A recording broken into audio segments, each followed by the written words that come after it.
Sebelumnya mari sama-sama kita bacakan surah Al-Fatihah.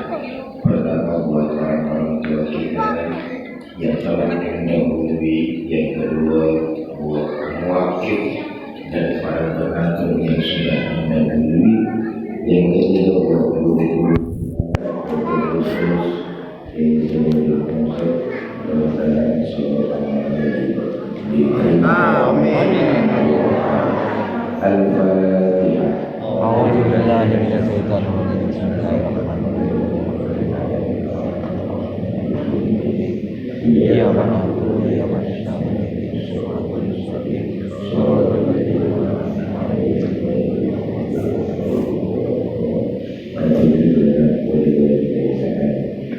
Yang terhormat Bapak Kades Madrid, yang terhormat Bapak Haji Suhairi BKM Masjid Al-Yaman, Ibu Bapak saudara-saudara, saya titip pesan saja, Islam itu agama yang bagus, agama yang baik. Kalau barangnya sudah bagus dan baik, tapi pengemasannya kurang baik, maka hasilnya pun tidak baik. Saya ulangi, Islam adalah agama yang bagus dan baik. Kalau barangnya sudah bagus dan baik, tapi pengemasannya tidak baik, maka hasilnya pun tidak baik. Pertama, setiap kita Muslim mandiri adalah sales. Artinya apa?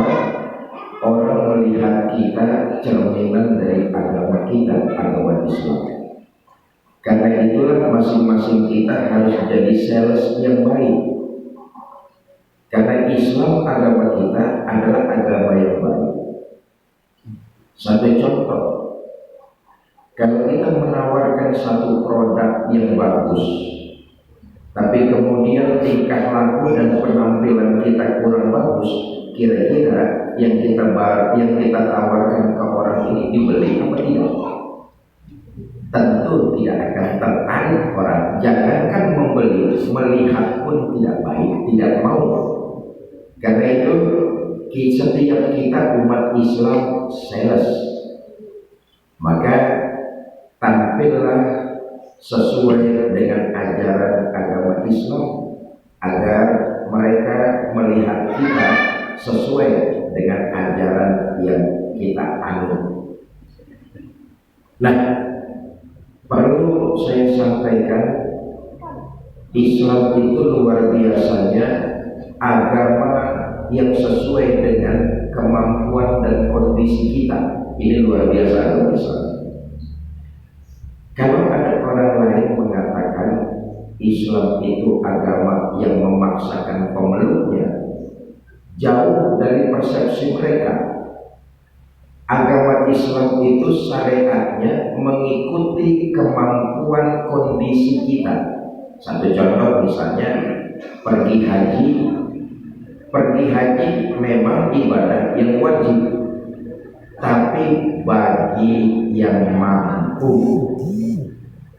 Contoh lainlah, saudara, dalam mengerjakan ibadah yang wajib, sholat 5 waktu misalnya, ini pun Islam tidak harus memaksakan dalam soal pengerjaannya. Sholat itu saya pengen tanya, sholat itu hukum asalnya berdiri, betul atau tidak? Betul atau tidak? Betul. Sholat hukum asalnya itu berdiri. Nah, saya ingin mengajak untuk Bapak Ibu semua bahwa syariat agama Islam itu tidak memaksakan pemeluknya. Sholat itu enggak perlu harus berdiri jika dalam kondisi-kondisi tertentu. Hukum asalnya memang wajib berdiri. Contohnya, Pak, saya kalau sholat berdiri terlalu lama dan perut saya gemeteran, Pak. Sholat boleh nggak sambil duduk? Boleh apa tidak? Boleh. Boleh. Inilah yang ingin saya katakan bahwa syariat Islam itu ada metode yang disebut taklilut takalif, menyedikitkan beban. Kalau kemampuan kita mengerjakan ibadah berkurang, penekanannya ikut menurun. Saudara lagi sakit, sholat tetap wajib, maka hukum asal berdiri dalam agama Islam bisa ditolerir, diganti dengan duduk. Banyak nggak orang-orang tua kita kalau sholat berdiri terlalu lama dengkulnya kebetulan? Iya, banyak. Banyak apa tidak? Banyak. Atau lututnya sakit? Banyak. Maka boleh sholat sambil duduk. Pak, saya kalau sholat duduknya terlalu lama, pantat saya ambeien, Pak. Boleh nggak saya sholat sambil berbaring? Boleh. Sholat wajib. Adapun kemampuannya, nah itu relatif sesuai dengan kondisi kita manusia. Sholat sambil berbaring pun boleh. Pak, saya sholat kalau berbaringnya terlalu lama, pinggang saya encok, Pak. Boleh nggak saya sholat pakai isyarat? Boleh. Luar biasa. Sholatnya tetap wajib, tapi tata cara pelaksanaannya sesuai dengan kondisi dan keadaan kita. Ini penting nih. Sholat hukum asalnya wajib berdiri.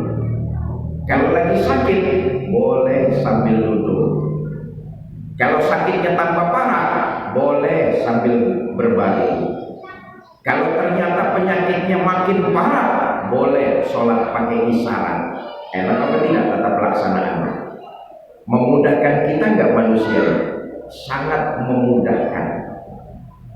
Sholat boleh sambil duduk, boleh sambil berbaring, boleh pakai isyarat. Nah, kalau sholat pakai isyarat sudah tidak sanggup, cepat-cepat kita bawa ke masjid Al-Yaman, kita sholatkan saja rame-rame.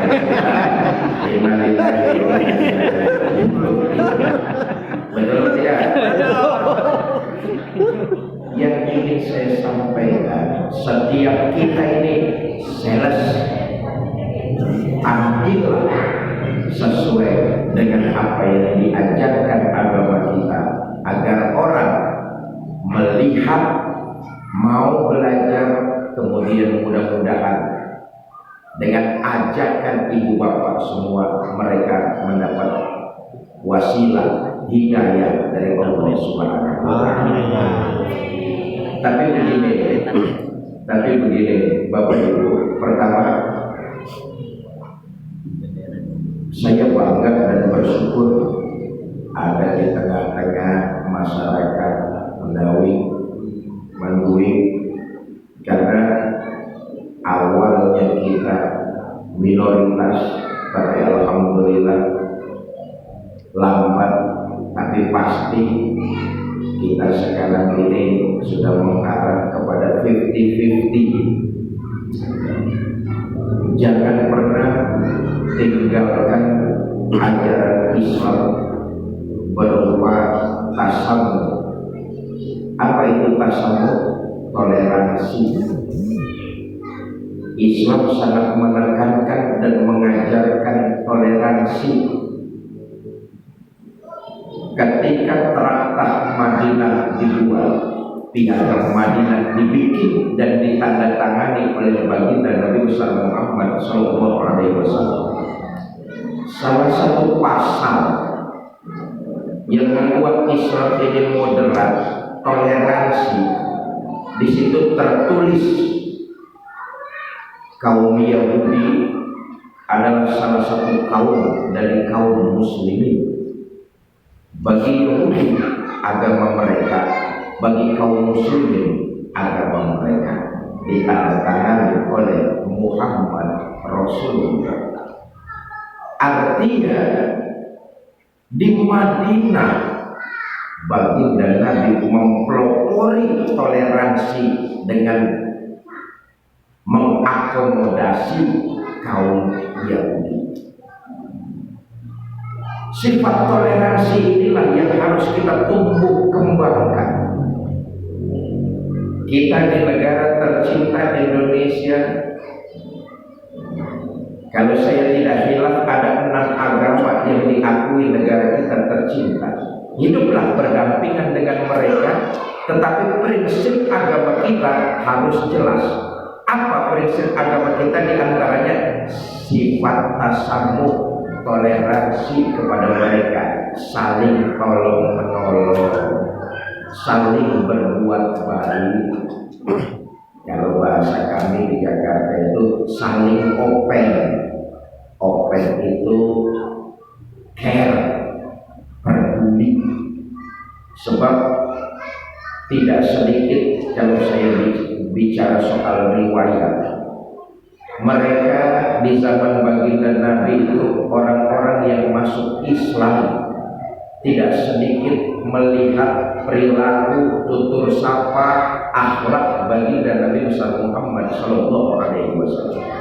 Tidak sedikit mereka yang masuk Islam karena melihat tutur kata, perilaku, perbuatan Nabi kepada mereka.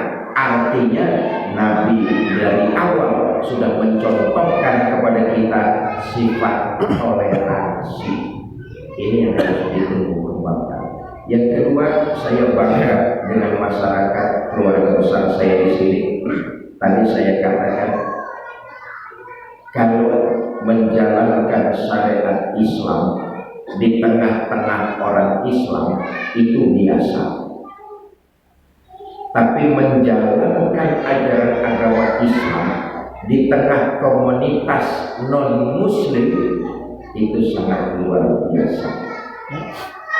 Teruslah istiqomah keluarga besar saya, teruslah berjuang, karena perjuangan ini tidak akan pernah berhenti sampai kita tutup mata. Karena itu mudah-mudahan ini semua jadi perbuatan dan perjuangan kita yang memberatkan timbangan kebaikan kita di yaumil akhir nanti. Ini saja yang dapat saya sampaikan. Terima kasih. Assalamualaikum warahmatullahi wabarakatuh. Waalaikumsalam warahmatullahi wabarakatuh. Makasih banyak. Alhamdulillah. Alhamdulillah, makasih banyak. Makasih.